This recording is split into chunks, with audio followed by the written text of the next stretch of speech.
Well, good afternoon. I think it's the appointed hour, so I will call to order the November 21st, 2017 meeting of the Oklahoma City Riverfront Redevelopment Authority. The first item is items from the chairman, and I don't have anything, so we'll go to item 3, the meeting minutes. Any changes or corrections? Second. Cast your vote. It passes unanimously. Item 4 is... The only reason I'm speaking up is because Mr. Dudman isn't here today. Do what? I said the only reason I'm speaking up is because Mr. Dudman isn't here today.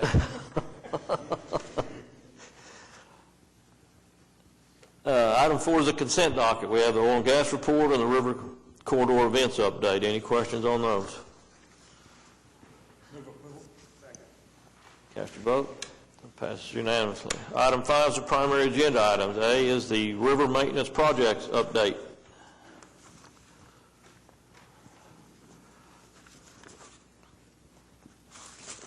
Good afternoon, Mr. Chairman, trustees. My name is Sam Sladen with Public Works, project manager. We've got 3 items on this month's update report. Item number 1 is the completion of project MB0937 Phase 2. That's the new river maintenance facility. Final acceptance of the project was given on November the 7th of this year, and a concurrence by the Oklahoma City Utilities Trust given later that afternoon. Training on the new equipment has all been completed, and occupancy is up and running. So we can scratch that one off now. Second item is MC0532. That's the Oklahoma River Supervisory Control and Data Acquisition System. The new security system has been completed for the new river maintenance facility, and giving access by way of our employee ID badges now.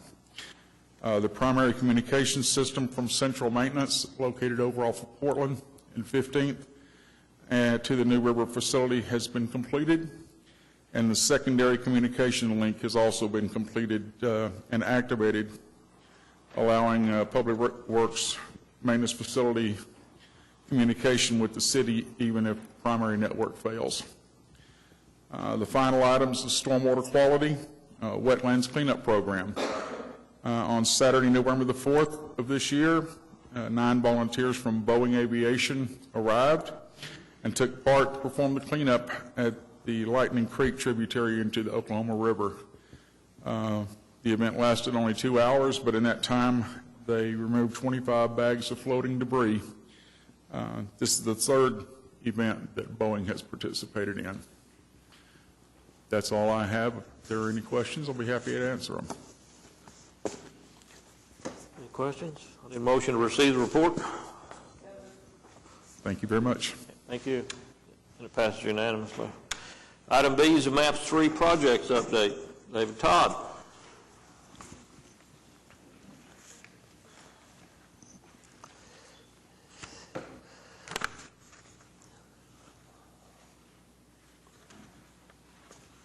Good afternoon, David Todd, Program Manager for the MAPS Office. I'm glad to be here this afternoon to give you this update on the projects that we have along the river. We'll start off at the Boathouse District, and all of these projects have been completed with the exception of a little bit of work that's still going on in Phase 3. So just to recap on those, we did the race course lighting, which was a great project. Really brought us to the forefront of the racing community. The starting system was also purchased and constructed and placed there in the river. This is a starting system that is equal to what they use in the Olympics. And then Phase 2 was various river improvements. We did the actual lane marking system. We did cameras. We did a sound system. We did a fiber optic backbone in that area. We did some accessory lighting, and we did this scoreboard. And then the judging platforms that are on the south side of the bank at 100, 200, 500, 1,000, and 2,000 meters out. That allows the starting system to be placed there. It also provides power and some compressors there so that starting system can work at those points. And then Phase 3 is the whitewater facility. I think most of you have seen that facility. It's up and running and and has shown to be a success so far. Real quick on the pictures, this is a picture of the lighting project. You can see that it's pretty much like standard football field lighting, with the exception that all the lights don't come on at once if you don't want them to. They can be individually illuminated and controlled via a smartphone. And this is the judging platforms that I mentioned that are along the south bank. They have the cameras in them. They have some lighting fixtures in them also that you can see at night. And this is the scoreboard that was placed out there. I've seen it used for a lot of different things during events, messaging, scoring, upcoming things, that advertising for even when there's not an event going. So we'll move on down to the whitewater facility. This is a shot of the completed whitewater facility, about $39 million. The ribbon cutting was in May of 2016, and right after that ribbon cutting, the Olympic trials were held there. This is a shot of the lower pool, looking back kind of southeasterly. You can see the main building in the background there, pump house over on the left. And as I mentioned, the Olympic trials were held there right after it opened, and I believe that was a large success also. Whitewater continues to be a great asset to the city.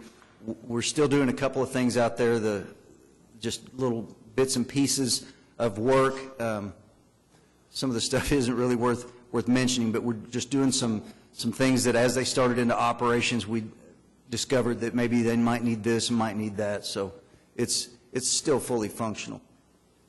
So we'll move on to David, before you leave the Whitewater, yes, sir.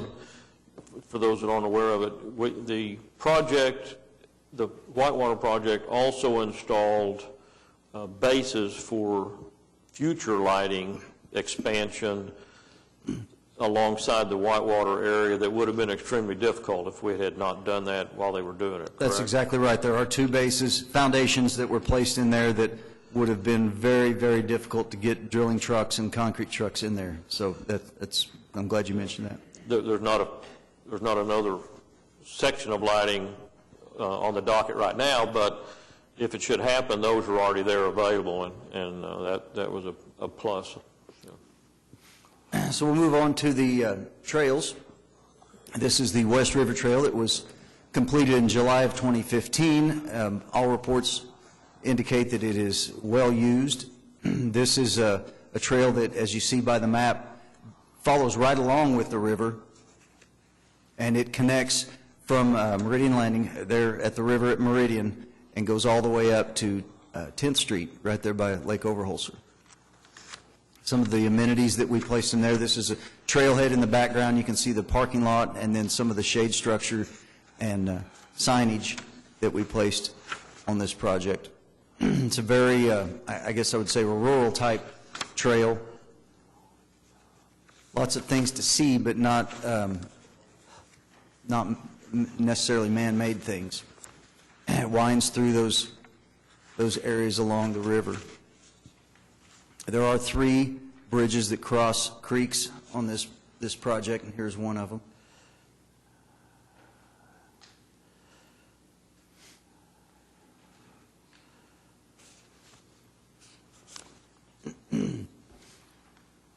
Continuing just with the pictures of the trail.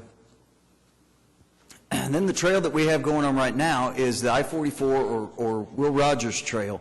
This isn't necessarily a trail that's on the river, but it connects the river. So this project, you can see by the red line on there, connects Lake Hefner up near 63rd and Meridian and winds through the neighborhoods and through the business districts and eventually ends up right there around May at the river. So the trail is very similar to the one that we previously showed on the West River Trail, but it's not in the same environment. You can see that it is a very urban trail going through a lot of businesses and a lot of houses. This is the trail where it is going behind that sound wall on I-44. There was a space between the sound wall and the residences that was just grass, and we used that to put this trail in there. It ended up being a perfect spot for this. And then this is towards the southern end. This is as it crosses Reno. You're looking at I-44, and towards the end of it, and you can see this is another trailhead that is built there at 5th Street. And just maybe 200 feet beyond that is the existing river trail that you can't see in this picture, but it connects directly to that trail. So when will it be completed? That trail, we believe that will be open in February of this coming year. We're real close to having it complete. Any questions? Okay. I need a motion to receive a report. Pass unanimously. Thanks, David. Thank you. Item C is to receive an update on Wheeler District. Blair? Yes, thank you, Chairman. Are we going to have a Wheeler District? We got one. It's coming. Yeah. I don't know if you heard, we have a Ferris wheel. No, I'm joking. I can click here to advance. Is that right? All right. So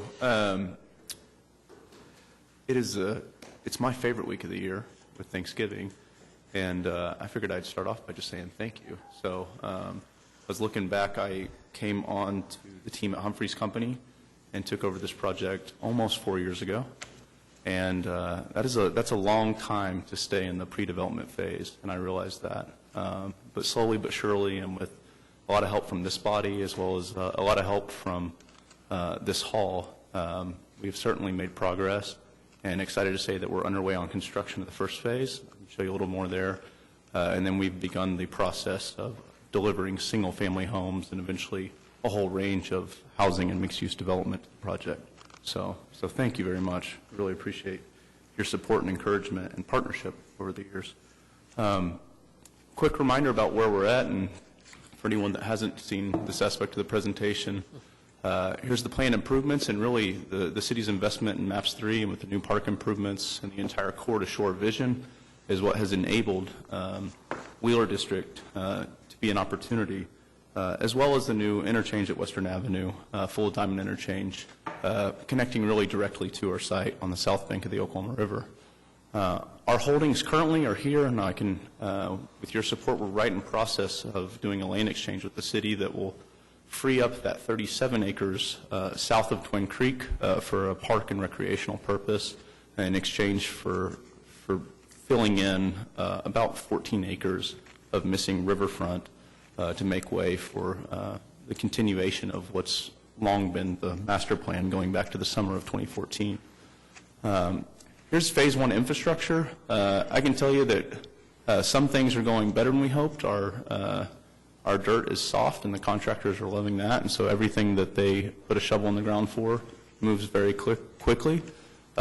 We are still working on finalizing a few permits that will allow us to get back on schedule. It's also been quite a rainy fall, which was not ideal, but certainly something we've worked through. We'll end up being a few months behind, but think that we'll have all the infrastructure in place probably by June of next summer. We're currently working on a process that will actually allow us, by ensuring or providing a letter of credit for those infrastructure improvements, allow us to stay on pace for our home construction, which we hope to commence in April or May. So in terms of infrastructure, this is the 14-acre first phase area. You can see the historic runway 3-4 stretching from south to north. We'll include 2 blocks of the runway, and I think I can show it easier here. This is the section that we're most focused on. You can see in the picture that there's a larger area that's torn up, and that's because of the utility connections. We're bringing our stormwater drainage down to Twin Creek. We're also connecting up to a 48-inch sewer line that runs along the 15th Street right-of-way. And so while phase one is focused on that 14 acres around the terminal, you can see that it's required a little bit bigger intervention for this first phase. It puts basically the infrastructure and capacity in the ground that will make the second and third phases move much quicker. In terms of the first phase, here you can see it outlined, and here's an overview of what that includes. We have a zoomed in picture here, kind of focuses in. We've initiated our design and really set up our construction work to start with the single-family components of the project. We are actually, on Friday of this week, opening the Wheeler Home Sales Office. It'll be a pop-up sales office as part of the pop-up shops at 10th and Hudson. Once the Ferris wheel shuts down the Saturday after Thanksgiving, there's not a ton of reason to be at Wheeler District, so we wanted to find another location where we'd be able to meet customers and talk to future neighbors of Wheeler and show them what we're working on. We actually just released our home plans for all of Runway as well as the cottage components, and have those, you can see how those fit in, and have those to show you here. So these are cottages. I don't know if anybody up there on the shoe's ready to move into something under 1,000 square feet, but if so, we have the perfect product for you. And but here's the basic idea: is that while downtown apartments fit people for various stages of life, often we find that people are ready to get out, to begin investing in home ownership. They're not necessarily looking for something bigger. They're just looking for something that can be theirs and that lives like a house. And that's what this cottage product provides. So it's part of our mix. It allows us to get down to a price point that makes us more affordable for a young single or a young family. And we are selling cottages as small as 640 feet, and they start basically from $140,000 and up. As far as the housing goes, it's blending some of the things that we've seen work in other New Urbanist communities. It's also, I think, we've worked with a range of architects from around the country, sticking with some of the traditional aspects of a great front porch and aluminum clad wood windows with divided panes, but also allowing the aesthetic expression to be maybe on the little bit more of the modern or contemporary end of things, and trying to fit all those together into what will be, I think, a really unique and even celebrated village environment. So this gives you an example. These are 3 of the 8 homes that are released and will be available to the public beginning Friday of this week. We've actually, one of the questions I was asked was, what are you going to call the home plans? And kind of the easy move there is to name them after flowers or trees or something. We're sticking with airplane nicknames, which isn't an extremely deep body of names, but the easy ones are Winnie Mae and Memphis Belle. There's a couple in here. I think on the cottage there's an Old Smoky and a Shoo Shoo Baby. So it's eclectic, and we'll see how long it lasts. But for now, I'm just smiling and sticking with it and trying to say it confidently. So here you see another range of houses. This house, this is actually the Spruce Goose. And Spruce Goose gives you just kind of a sense of the basic components. And so on all of our homes, we're going to do a 5V metal roof. On all of our homes, we're going to have some type of integrated outdoor space, whether that's a courtyard or a front porch. We think that those are what allow for these houses to really function at a high level and provide for the socialization of the everyday, those serendipitous interactions that create relationship, that make it to where you remember somebody's name and allow for a follow-up conversation. You also see it's a higher quality window than would be typical, as well as a larger window package. And then we've made the commitment that all the homes in the first phase, not the cottages, but all the full-size homes, will be geothermal. And this is something that our home building partner, Greg McAllister, who's now president of Wheeler Home, he has experience in doing, and we think it delivers a great house. It's a house that's incredibly energy efficient, and that in combination with spray foam insulation and the metal roof and the better window system, it's really going to create a house that I think just lives well for a long time. Riverfront Exchange, just wanted to mention and say thank you. I wasn't able to be at the last meeting, but we are in process of transitioning from this as a current ownership. You can see where our land holdings are, and there's a band basically between us and the river, and working with the city to get this exchanged. We'll continue to be neighbors to the police hangar for, I think, the foreseeable future over the next few years, but funding for a new police hangar facility was passed in the September bond issue, and so we expect that will be something that as their new facility is ready, they'll transition out, and we'll stand ready to develop that. And so this will be where we think we land. Continue conversations with Evans, but have not come to any agreement there yet. But they are finishing off a new headquarter facility on South I-35 near Norman, and so I expect that we'll have something to report there soon. So that's all I have. Happy to answer any questions. You mentioned your home building partner. Is there an approved list of builders? Is there more than one builder? What's the thought process there? Well, so currently we've formed a joint venture company, Wheeler Home, that'll handle 100% of the home building in phase one. The reason we did that is because we're doing a product that, in terms of a design and in terms of the construction details, it's just different enough from what's currently being delivered in the majority of the suburbs that, you know, we knew we needed to execute on it, and we wanted to make sure that we had somebody who was aligned with the long-term vision and that was really going to help us build the value and build the vision in a way that ensured we'd be successful, not just for the first phase, but for the next 9 phases to come. And so that's why we partnered with Greg McAllister. Greg, his building partner, Josh Kitchen, they've operated under the McAllister Construction name for over a decade in Oklahoma City. They're known for not just doing great suburban work, a project called Avondale, but they've also done some great infill work, building homes. You know, tell you what, the Historic Preservation Committee here in Oklahoma City loves their work, if that tells you anything about the quality of how they build and what they work on. He's done some infill product in Mesta and in Heritage, as well as worked with Positively Paseo on affordable stuff. So that's the thought process is, hey, we need somebody who is not just in it for the home building piece, but that understands how important it is to get it right early so that we're able to set the brand off and set the project off on the right track. So when will we have our first resident? Yeah, he tells me that our first resident, it really depends on exactly when that infrastructure piece is finished to a point that we can issue a building permit. But we should have our first residents in this fall, and we should have over a dozen neighbors celebrating Thanksgiving in Wheeler next year. And we'll continue to have a home start about once a week moving forward. And so we expect to average about 50 homes per year. And that'll, of course, be dependent upon demand. I can tell you the early feedback we've gotten on demand is extremely positive. We had an opportunity for people to sign up on what we called the block party. And here's the basics of it is we were looking at this, we're like, okay, we know there's kind of general excitement, but how do we find out the people that really are ready to buy?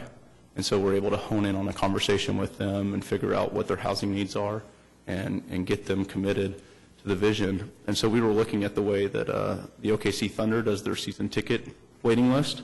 Basically just put down a deposit, and they have a big party, invite you in to pick your seats and everything.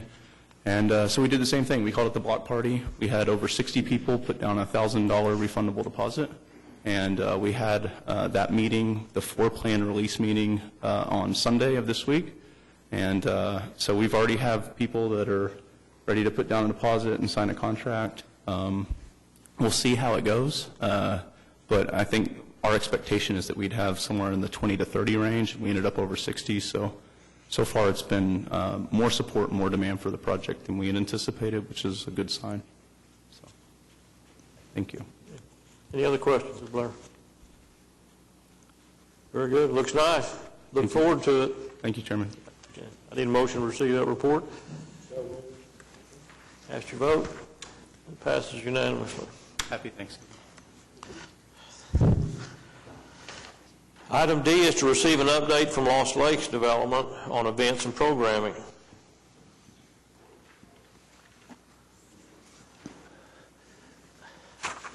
Welcome. Thank you. Roger Skeen and Brad White. 2017 was a great year for us.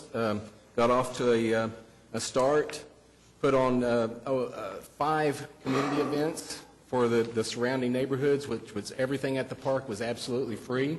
It was a great time for all the kids that were out there, and we'll do that again next year. We put on 8 music concerts.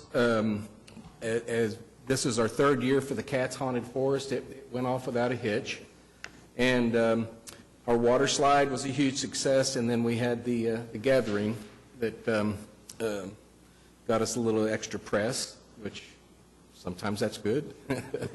So overall, we had a great year. Next year, we plan on ramping it up a little bit more, and I'll let Brad talk about that. But the main thing is the festivals that we want to put on. We're in talks now with some of the promoters to put on a larger scale festival rather than just a concert. Yeah, so again, thank you guys for the opportunity to be here today and talk a little bit about Lost Lakes. Next year, we intend on trying to attract 2 to 3 large-scale festivals, one of which involves a local hero, hometown athletic hero, Matt Hoffman. We're going to try to attract an X Games style event, which will collaborate with the X Games and ESPN and CBS and some of the TV affiliates that might be interested in airing these extreme type tricks that Matt does and is known for, along with a music element. Also involved in that event would be a video game event, which is becoming very popular with younger folks. All of that in one event. We'll also try to attract, we hope this year, a large-scale country concert and another large-scale rock concert. We already have Rugged Maniac, Mark Cuban's Rugged Maniac, coming back again. This will be the fourth year that they've come. They love the property. We've made tremendous improvements on both sides of the river that we now hold the lease on. The cleanup process, and I'm sorry that we don't have photos for you today, but we will get those for you in the future meetings to be able to show you. We have restored what was before just a four-wheel drive and mud track and gun range for a lot of people, illegal gun range for a lot of people, back to a nature site. We're seeing a lot of nature that hasn't been there in quite some time, deer, and we had an eagle nesting there last year, so that's a good sign that it's starting to return. The ruts that were previously there from all the four-wheel vehicles and Jeeps, Mother Nature has taken care of a lot of that, and we're doing our best to fill in where it needs to be. We have removed countless numbers, truckload after truckload after truckload of illegal dumping. I think 3 semi-truckloads of tires were removed. So we have, again, we feel like we're doing a major improvement for that area. As Roger mentioned, we feel like for what the year had, we're off to a little bit of a tricky start. We hope that this next year is a better year than this year, and we hope the years after that are even better. It is our plan to try to open the equestrian portion that we had proposed, which again is just a riding stable. Equestrian center makes it sound like a little bit more than it may be, but it is a riding stable where folks can come out and will be able to rent a horse and ride the river. It's probably one of the prettier parts of the river. If you're going to ride a horse or get out scenically, it's very beautiful. Again, I think that we're also this next year going to add a floating splash pad that's approximately 200 feet long and 120 feet wide. This splash pad has multiple obstacles that it's inflated, so it's like a floating jungle gym, if you will. These have been introduced in areas such as Lake Havasu and some of the tropical locations with large amounts of success. They hold about 180 people at a time on this floating device. Our slides have so far been a great success. We expect that to grow as well. I think that's all I have to report at this time. We hope to continue to bring good things. Any questions? Comments? Need a motion to receive that report? Cast your vote. It passed unanimously. Thank you. Appreciate it. Item E is to receive the quarterly Oklahoma City Riverfront Redevelopment Authority schedule of cash receipts and disbursement. It's in your packet. Do you have any questions on it? A motion to receive that? Cast your vote. Passes unanimously. Item F is a resolution adopting a revised policy for the investment of municipal funds in the custody of the city treasurer and authorizing the city treasurer to perform investment and banking services for the Riverfront Redevelopment Authority. I assume this is something you're doing citywide and we're just joining in. I believe that's the case. We have a representative from the treasurer's office here if there are any questions.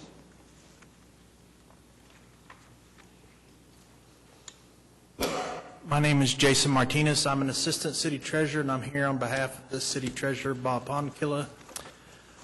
You are correct, Mr. Mars. On August 1st, the city council did approve a revised policy, and we are now getting that revised policy adopted by the various trusts that the treasurer invests for.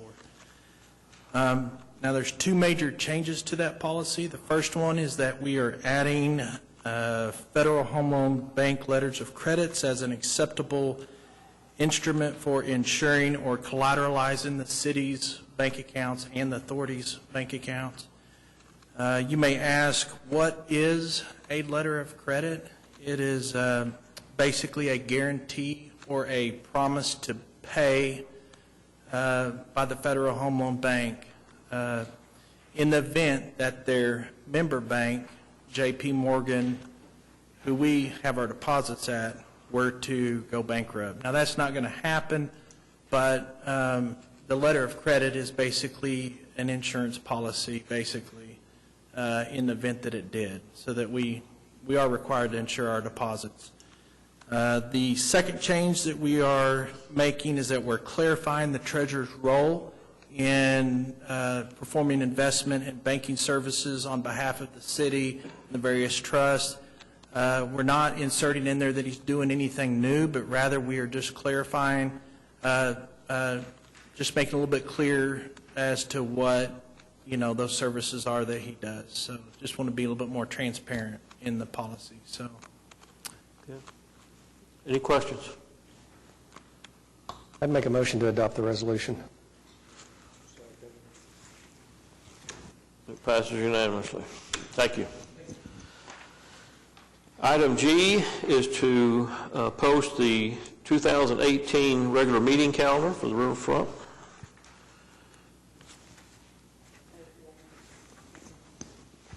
It passes unanimously.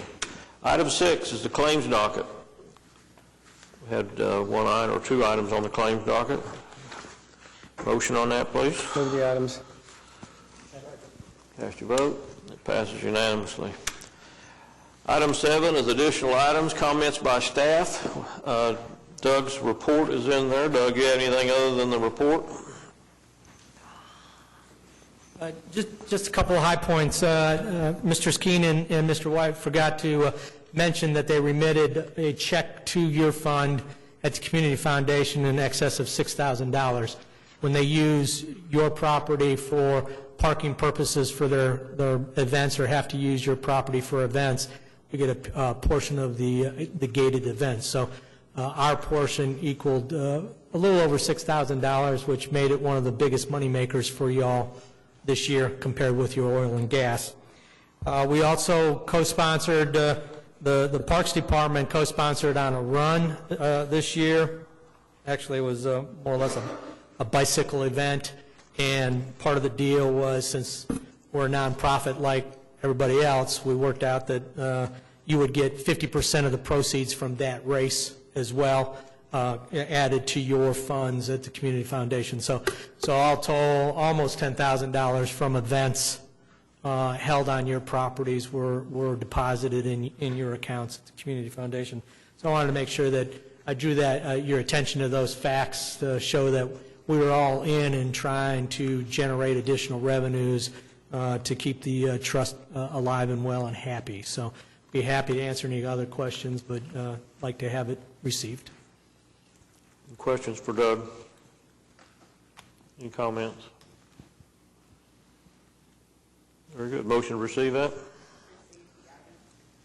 Second. Passes unanimously.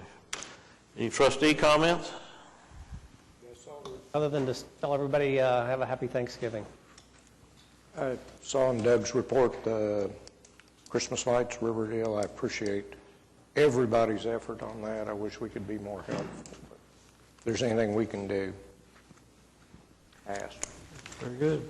Yes, happy Thanksgiving to everybody, too. I appreciate those that showed up, but I understand why those are not here, too. So, any other comments? Any comments from citizens? We are adjourned.